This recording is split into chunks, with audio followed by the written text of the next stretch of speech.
bienvenidos, bienvenidas. Esto es Hagan Algo, como cada miércoles a las 23 horas por la pantalla de C5N en realmente una semana muy pero muy particular en la República Argentina, que naturalmente el disparador fue el resultado de las elecciones generales del domingo.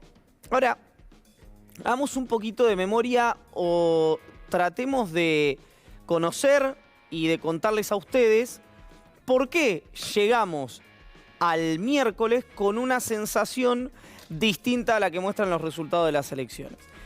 Hubo 3 episodios en los que claramente Alberto Fernández debería agradecerle a Mauricio Macri, que fueron los que definieron la jornada del domingo y estas 72 horas, casi 72 horas posteriores. ¿Por qué? El primer punto y más evidente tiene que ver con la reacción que tuvo Macri en 2019 luego de lo que llamó él mismo y su equipo de campaña una remontada histórica. Recuerdan ustedes, Macri pierde por 15 puntos las elecciones primarias y luego, reventando una enorme cantidad de reservas, termina a 8 puntos de la fórmula Alberto Fernández-Cristina Fernández de Kirchner. Luego de esto, la épica o la narrativa o el relato que generó la propia estructura de campaña de Juntos por el Cambio tenía que ver con las plazas, las movilizaciones del Sí se puede, donde Macri se reveló como pañuelo celeste, donde le besó el pie a una jubilada, donde se mostró como el Macri original, no el Macri pasado por el traductor de Marcos Peña de Durán Barba, sino el Macri de Cumelén.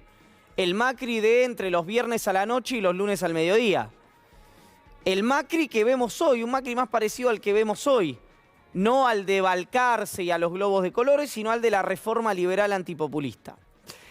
Ese es el primer antecedente por lo cual la oposición, bueno, navega con dificultad en la crítica al gobierno nacional por la reacción luego del resultado de las elecciones. El segundo punto tuvo que ver con algo de más difícil percepción, que fue algunas encuestas que sacó a circular gente que trabaja con Patricia Bullrich. Fundamentalmente en medios que son muy vistos, para decirlo de una manera elegante, por la oposición. Medios donde, ya lo hemos dicho, Macri tiene una ascendencia muy particular. En esos medios había varios sondeos que lo que planteaban era una ventaja de casi 10 puntos en la provincia de Buenos Aires y una María Eugenia Vidal sacando cerca de 54 o 55 puntos en la ciudad autónoma de Buenos Aires. Bueno, a partir de esa sobreventa de expectativas es que el resultado final, que si se lo decías a Larreta en enero o en abril, que iba a terminar con sus 2 candidatos ganando los 2 distritos más importantes de la Argentina y con Macri perdiendo las PASO en Santa Fe y en Córdoba, firmaba con las 2 manos, con los ojos cerrados. Pero el espíritu o el ánimo que había el lunes cerca del expresidente y cerca del jefe de gobierno porteño era muy distinto. Macri estaba contento con el resultado y Larreta no. Por eso la política es mucho más que simplemente o los números de las elecciones o los números de la economía o cada vez que alguien se queja de un relato, sea el gobierno de Cristina, sea el gobierno de Macri, sea el gobierno de Alberto Fernández, es alguien que no entiende cómo funciona el sistema político, que no entiende cómo funciona en realidad la política como herramienta.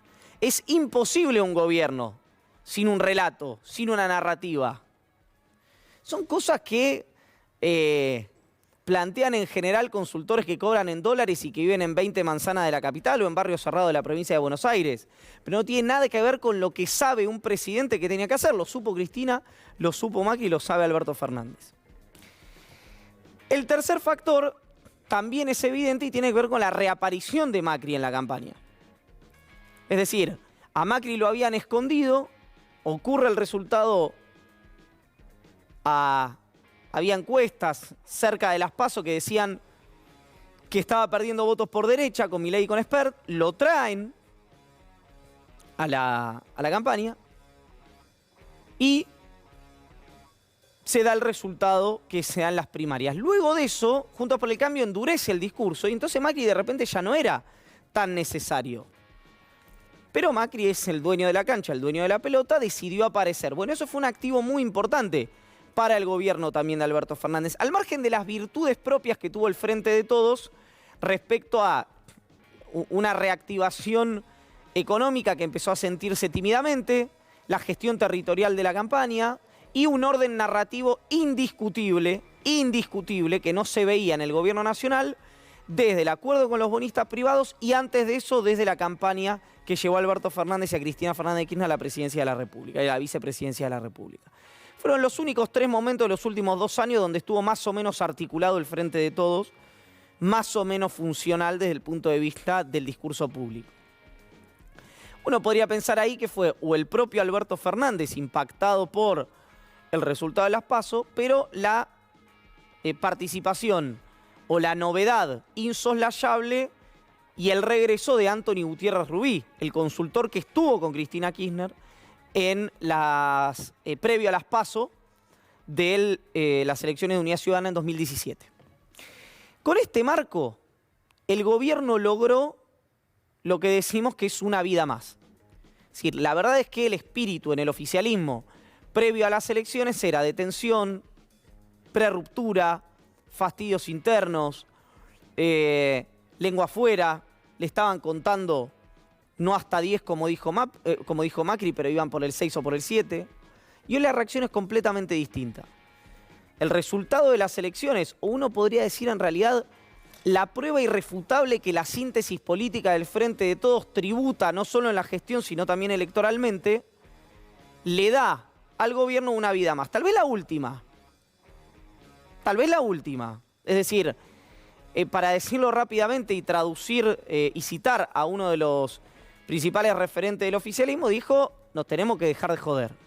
Bueno, es probable que ese sea un diagnóstico por ahí no del todo sofisticado, pero correcto desde el punto de vista del análisis político.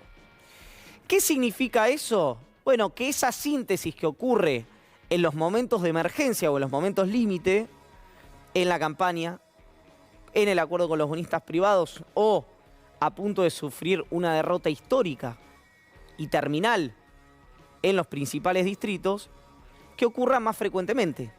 Que el Frente de Todos no tenga que llegar a un límite de tensión política para darse ese lugar de conversación o esa armonía desde el punto de vista de la política. Hoy pasó algo muy sintomático y ahora me quiero meter en otro tema que viene, digamos, de hace unos meses también. Pero hoy hubo también una polémica por el armado del acto, si había sido la CGT, si el Evita, si Alberto, si habían convocado a este o al de más allá. Y hoy se generó una polémica falsa, y me tocó verlo, sobre cuán cerca o cuán lejos. Vieron que a veces el periodismo es contable desde el punto de vista de la cantidad de gente. Ahora es un periodismo geográfico, que es a cuántos metros del lugar del hecho estuvo tal o cual acto. En este caso se hablaba de la Cámpora. Si la Cámpora había estado o no había estado, si el jefe de la agrupación Máximo Kirchner se había acercado o no se había acercado. Hubo incluso alguien muy cercano a Alberto Fernández que le dijo, no vinieron, se quedaron en el obelisco. No colaboran esas cosas para la síntesis que necesita el Frente de Todos. Yo salí del Cabildo de una transmisión extraordinaria que hizo C5N, crucé Avenida de Mayo y me fui por diagonal, caminando hasta Corrientes después de la 9 de julio, porque uno no sabe manejar y me tenía que tomar un taxi. La verdad, era esa. En ese camino, en el camino de diagonal, inmediatamente que yo salía o que daba la vuelta por la catedral o por el Cabildo, como le quiera decir, aparecieron las columnas, primero de Nuevo Encuentro, después de otras agrupaciones políticas, inmediatamente después de la Cámpora, donde estaban los jefes políticos de la organización caminando con la columna de esa agrupación política. ¿Por qué planteo esto? Porque algunas cuestiones que parecen que son anecdóticas o que no tienen que ver con la dinámica diaria de la construcción política al Frente de Todos, a veces hacen un daño a veces queriendo, a veces no, que después es muy difícil reparar. Miren, el punto central de lo que pasó el domingo y estas 72 horas, hay dos, uno de la oposición y uno del oficialismo.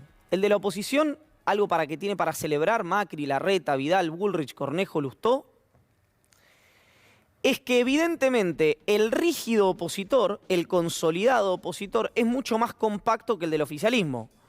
Los resultados de la oposición en Santa Fe, en Entre Ríos, en Córdoba, en Mendoza y en la ciudad de Buenos Aires son mucho más fáciles de predecir que, por ejemplo, los resultados del oficialismo en la provincia de Buenos Aires, donde perder era algo imposible y ya es una probabilidad certera para el peronismo perder en la provincia de Buenos Aires. Dicho esto, tiene un factor el oficialismo para, si no entusiasmarse, por lo menos tranquilizarse respecto a los nervios que había pasado o que tenía jueves o viernes. Que es que difícilmente llegue, a menos que ocurra un cisne negro, que haya un estallido cambiario, una ruptura de la coalición, en un peor escenario a 2023 que lo que llegó a las elecciones de este año, al 2021.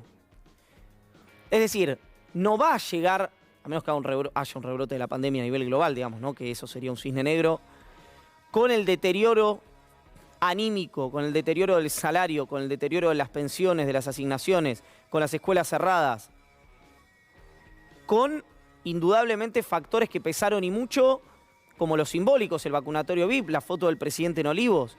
Todas esas cosas quedaron atrás después de esta elección y el gobierno tiene el horizonte despejado, entre comillas, digamos, si uno lo piensa por el COVID, sí, pero tiene, por supuesto, dificultades que hoy no están tan advertidas por la algarabía del oficialismo, pero son los vencimientos con el Fondo Monetario Internacional y la necesidad de dólares para sostener el crecimiento económico. Porque con voluntad no funciona la distribución, que el gobierno tiene que crecer, la Argentina tiene que crecer y tiene que distribuir a la vez. Y en ese marco uno lo que vio es que todo lo que era número puesto para 2023 se reseteó a foja cero, casi a foja cero después de esta elección. La indiscutible jefatura de Larreta, el deterioro en la imagen del presidente, la posición de poder obvio e inercial de los gobernadores. Va a haber 14 gobernadores nuevos en 2023. Institucionalmente, tal vez otro pierda su territorio. Pero hay 14 que no van a renovar, 13 que no pueden, una que ya, la información que tenemos es que no va a ir por su reelección. 14 gobernadores y por lo menos 83 intendentes en la provincia de Buenos Aires, a menos que haya alguna ley que modifique el acuerdo de Vidal, Massa y algunos intendentes del peronismo que hoy están en el Frente de Todos en 2017 para eliminar las reelecciones de los jefes comunales. Y podemos decir, previo a irme a la mesa y contarles que va a estar Héctor Daer, uno de los secretarios generales de la CGT y uno de los gestores del acto del día de hoy, que tal vez fue el mejor discurso del presidente o la mejor semana del presidente en muchísimo tiempo. Esta que pasó, en términos personales, no del espacio político, en términos personales, no del espacio político. Ahora hay un riesgo, y no es el presidente sino su entorno. Cada vez que Alberto Fernández tuvo una aceptación en la imagen pública muy alta, o tuvo un apoyo político y del sistema muy alto, algunas voces eran las que permanentemente insistían con que tensione al borde de la ruptura con Cristina Fernández de Kirchner. La única persona, o prácticamente la única persona, que se mantuvo incólume frente a esas demandas de su propio entorno fue el presidente de la Nación, fue Alberto Fernández, incluso con la intifada pospaso. Entonces da la sensación que el gobierno tiene como frente político una oportunidad, hay que decir única, porque no la tenía hasta el domingo, que no debería desaprovechar. Empezamos a ganar algo